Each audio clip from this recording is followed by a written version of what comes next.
solamente realizamos este acto, que es interesante porque alumnos del centro de los distintos niveles, como veis aquí tenemos alumnos de segundo, de cuarto, perdón, ya me he colado, alumnos de cuarto, alumnos de primero y alumnos de segundo de bachillerato. Cada uno de ellos pues me imagino que preparar alguna pregunta o alguna cuestión para usted. Así que vamos a empezar con lo que ya ha establecido José Luis. Aparte de eso tenemos a Manolo, que es el catedrático de lengua. También tenemos Manolo también, que es el que lleva un poco el taller del teatro. Tenemos a Rubén, que es el que va a hacer una caricatura. Y bueno, a David, que ya se lo presentamos antes, es el que va a hacer el reportaje. Y Encarna, que se encargará, es una profesora jubilada de nuestro centro, se encargará de hacer la literatura. ¿Vale? Y como queráis, comentáis nuestro. Bueno, pues yo quería preguntarle que cuáles eran sus asignaturas preferidas y también cuáles de sus profesores le marcaron más, pero bueno, ya hizo usted alguna referencia en la charla. Bueno, el primero que en definitiva señaló o enderezó mi vida hacia el aprendizaje, hacia los estudios, fue mi profesor del pueblo, don Amando, que atendía a todas las edades. Estábamos en la misma clase, chicos y chicas, los que podría haber en el pueblo, que eran 40 y 50, y de edades entre los 6 años y los 12 años o 10 años, porque los mayores ya, en aquella época en que la vida era igual que en la Edad Media, exactamente, ya estaban trabajando, ya todos iban a trabajar. Este maestro fue mi primer mentor, de algún modo, y el que me facilitó lo que iba a ser después mi vida, que no se parecía a lo que yo imaginaba, o que imaginaban mis padres, o que imaginaba el maestro. Es decir, yo fui a hacer cultura general en Astorga.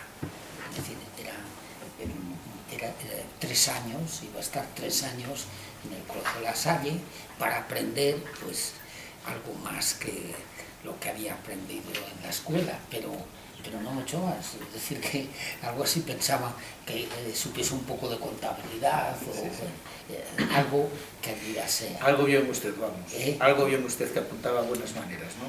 Bueno, sí, pero efectivamente allí el propio director del centro, don José, no me acuerdo de los apellidos, y el que fue 2 años mi profesor, porque realmente tenemos un profesor, que tenemos un profesor único para cada curso que estábamos, y Jerónimo era el que me señaló que las matemáticas eran más que ejercicio de memoria, que entender las matemáticas era importante, y efectivamente yo durante mucho tiempo pensé que si yo entendía algunas, ahora sé muy bien que leo algo y digo, oye, qué interesante es esto y qué cierto es, y al día siguiente digo, ya no más, ¿qué era lo que era tan interesante? Es decir, con el tiempo pierde uno esa fe en la memoria de lo que uno ha entendido de verdad. Esos, en cierto modo, han sido los esenciales en mi vida futura. Pero tuve buenos profesores de humanidades y como dije, tanto en La Salle, no tanto, porque fue muy elemental, y además era general, era cultura general. Luego ya en el bachiller ya tuve algunos profesores, pero el bachiller yo lo hice a toda velocidad, porque empecé no a los 10 años, sino a los 12 años empecé el bachiller, es decir, y entonces tenía que recuperar hice 2 años seguidos, 2 veces en el bachiller, 2 en 1.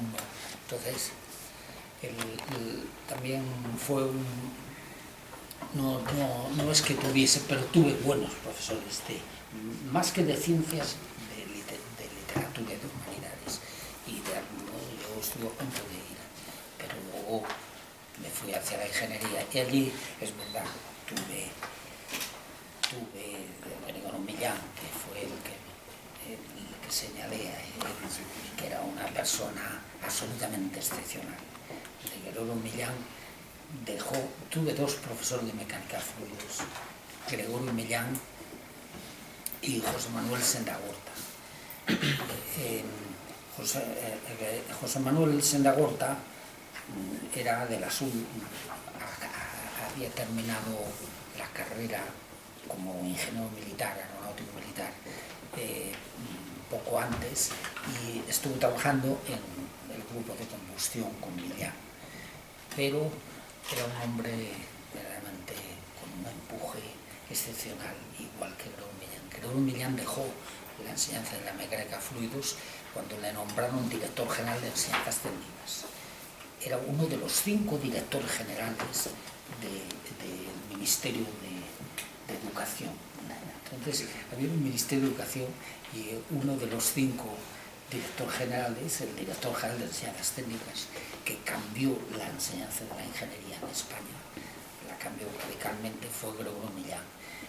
Y dejó de darme clases de mecánica fluidos a los 4 meses de empezar, porque fue al Ministerio de Educación.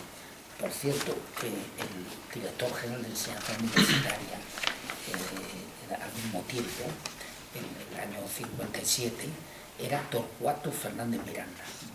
De modo que cuando uno mira la calidad, uno de los 5 directores generales, de los que aparecieron en ese gobierno del año 57 al 60, cuando se estableció el plan de desarrollo en España y cambió la estructura del país, cambió radicalmente. Eso ha sido un cambio verdaderamente drástico en todo en el país.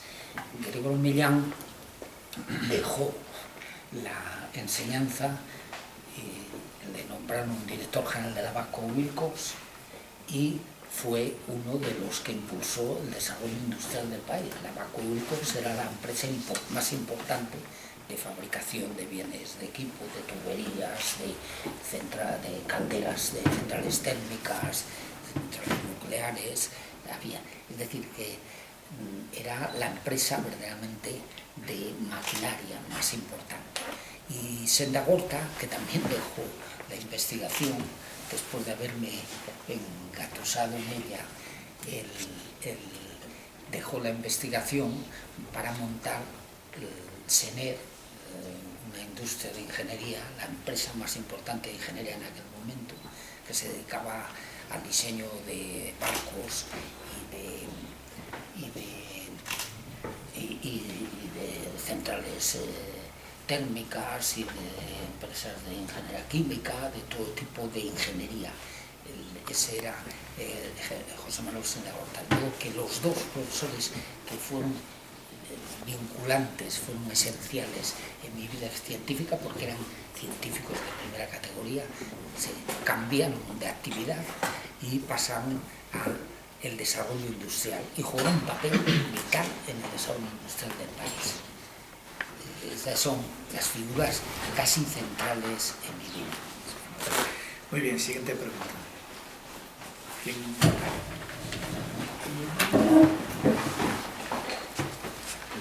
La mía, que quería que me llamaras. Sí, no, que preguntes, Directamente la mía. Usted ha dado, usted ha estudiado tanto en España como en Estados Unidos y ha impartido clase ahí. Aquí se suele decir en España que la educación es más teórica que práctica. ¿Qué diferencias podría observar usted entre el método de enseñanza anglosajón y el español? Bueno, en realidad es una pregunta complicada. pero vamos, sí que no hay duda ninguna que es importante. Yo tengo que decir que hice mis estudios en una escuela especialmente bien, una escuela excelente en el ámbito del país, porque se creó la Escuela de Ingenieros Aeronáuticos, la Escuela Superior de Aerotécnica, en el año 28, y el primer director era Emilio Herrera, que había montado el túnel aerodinámico de Cuatro Vientos y se dedicaba a la aerodinámica experimental, de hecho. Pero Emilio Herrera sabía que la ingeniería aeronáutica tenía una vertiente científica absolutamente imprescindible para el desarrollo de los aviones. Entonces buscó entre los profesores a los catedráticos de la Universidad Española más importantes para cubrir las asignaturas básicas, porque la ciencia, la ingeniería, la técnica se estaba desarrollando en ese momento, estaba en vivo, en fase de desarrollo. Entonces, las ciencias, las asignaturas básicas, la física, la matemática, la química, las asignaturas que llamamos ciencias básicas de la ingeniería, estaban muy atendidas por gente de gran prestigio. Por ejemplo, las matemáticas estaba Rey Pastor, Julio Rey Pastor, uno de los grandes matemáticos españoles, de los que crearon la matemática en España. Julio Rey Pastor, estaba Puig Adam, que era catedrático de instituto y luego de la Escuela de Industriales de Madrid, estaba San Juan, había una serie de profesores muy importantes en la Escuela Superior Aerotécnica. Y la física era Julio Palacios, había gente muy, muy importante. Entonces eso ya le dio a la enseñanza en nuestra escuela una vertiente que se mantuvo después en la época militar, que fue militar después de la guerra civil. Luego, ya cuando era la escuela civil, ya estaba asentada la enseñanza básica. Es cierto que tuvimos buenos profesores que atendían la enseñanza aplicada. Por ejemplo, era catedrático en la escuela el director de proyectos de construcciones aeronáuticas que estaban desarrollando los aviones en España. La práctica en España de la ingeniería fue muy importante. Empezó con Torres Quevedo, que desarrolló el dirigible semirrígido, y que el Astra, que intervino en la Primera Guerra Mundial, hubieron muchos aviones fabricados, estos dirigibles en Francia, por la Astra, era Torres Quevedo. Luego vino la aportación española del autogiro, que fue también una gran aportación. En los motores hispano-suiza, que fueron fundamentales en la Primera Guerra Mundial. Es decir, pues eran una empresa también de motores en España. De modo que hubo un equilibrio, en cierto modo hubo un equilibrio. Y los alumnos que llegaban a la escuela no tenían por qué dedicarse todos a las ciencias. Pero es verdad que los que se dedicaban a las ciencias, y una fracción muy importante de ellos, siguió estudios de doctorado. Yo les animaba a ir a Estados Unidos a hacer estudios de doctorado.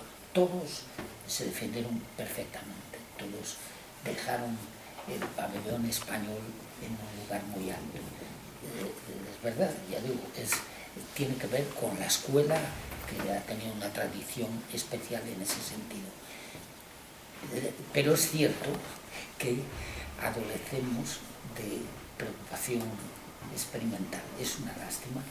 Es un esfuerzo que yo he estado haciendo durante mucho tiempo, atraer a gente que hace bien los experimentos y que hace experimentación en la escuela y que está más ligada, como si dijéramos, a las aplicaciones,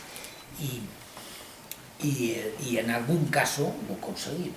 Es decir, pero y en este momento tenemos, lo decía allí, que la turbina de baja pues se diseña no por Senet, sino ITP, que es de Senet, es una empresa de Senet. Se diseña en España y se fabrica, y nuestro laboratorio de mecánica de fluidos se ocupa de ello, pero es decir, nuestros egresados de algún modo responden bien a la parte teórica y de ahí no tienen ninguna preocupación. Yo he estado enseñando en Yale, por ejemplo, en la Universidad de Yale.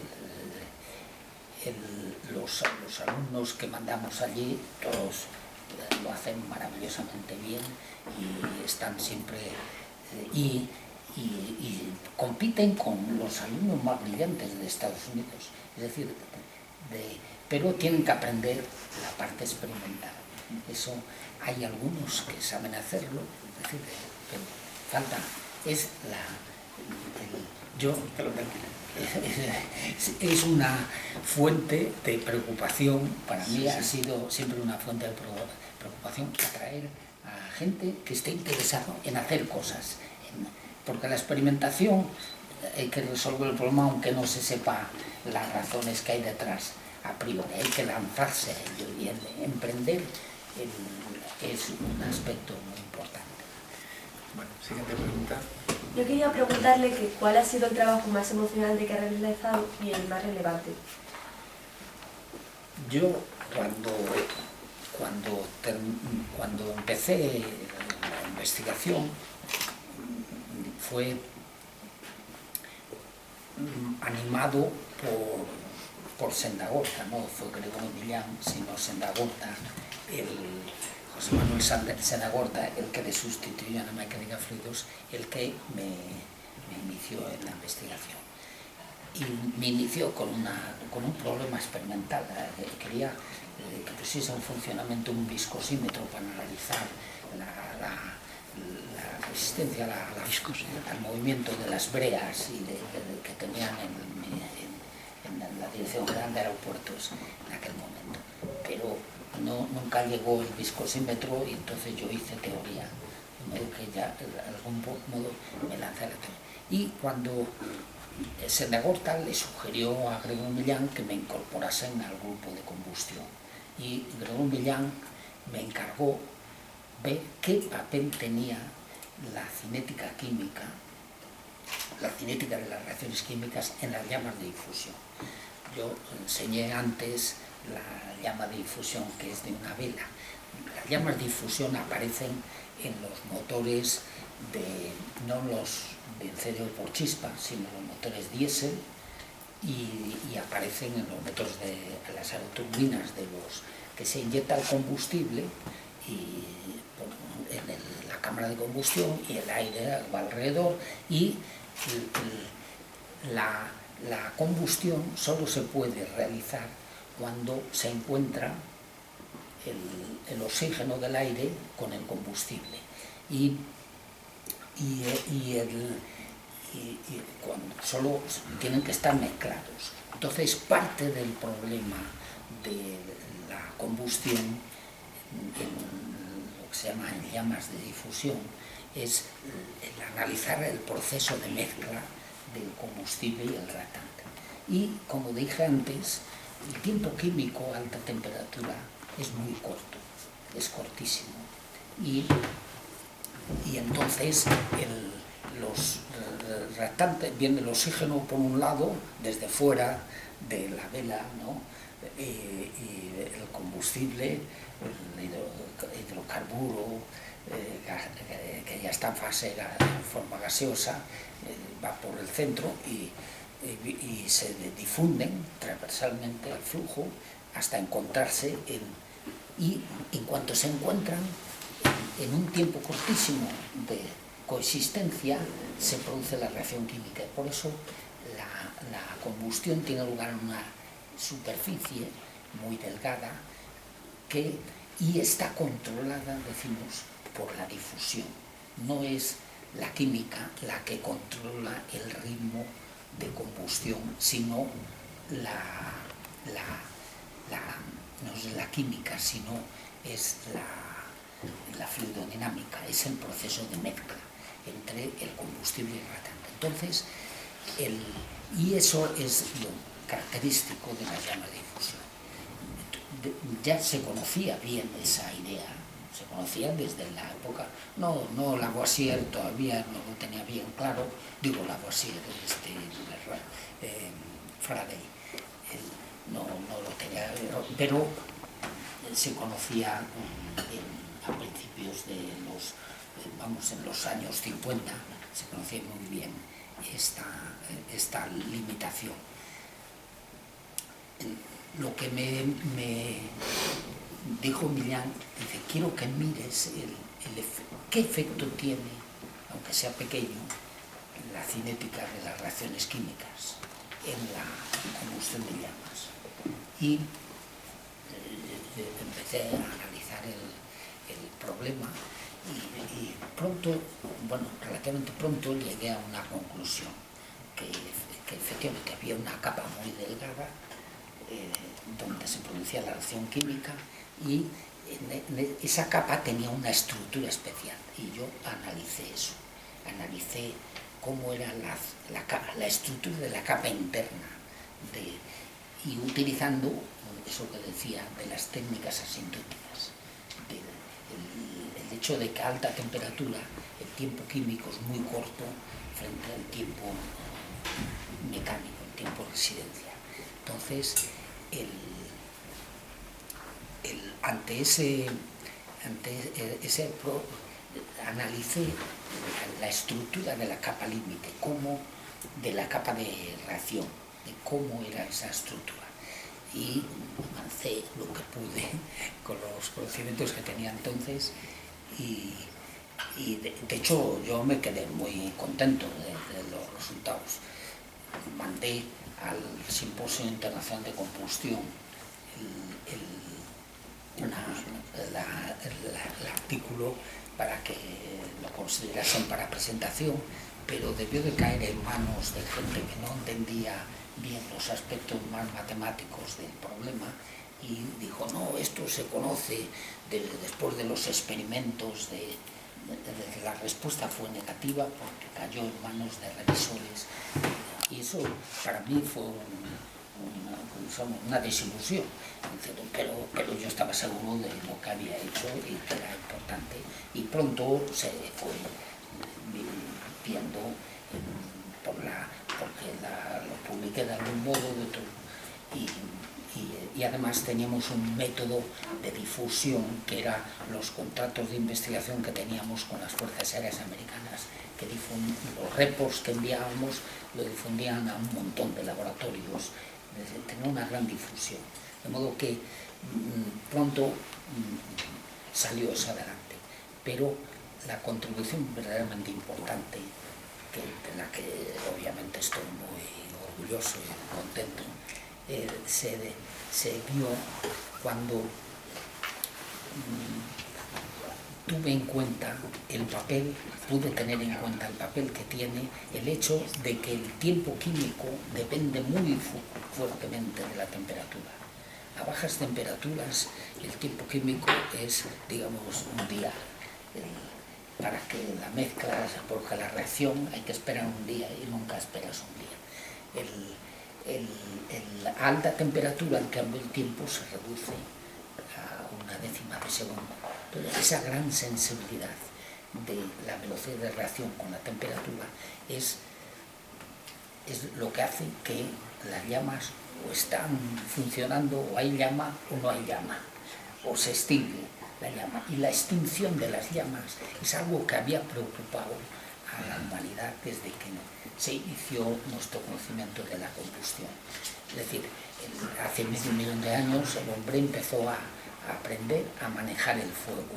El fuego producía la ignición, las chispas, y aumentaba localmente la temperatura de la zona esa, se generaban vapores y estaba a alta temperatura, y entonces se producía ya la ignición, y el problema del hombre era evitar la extinción.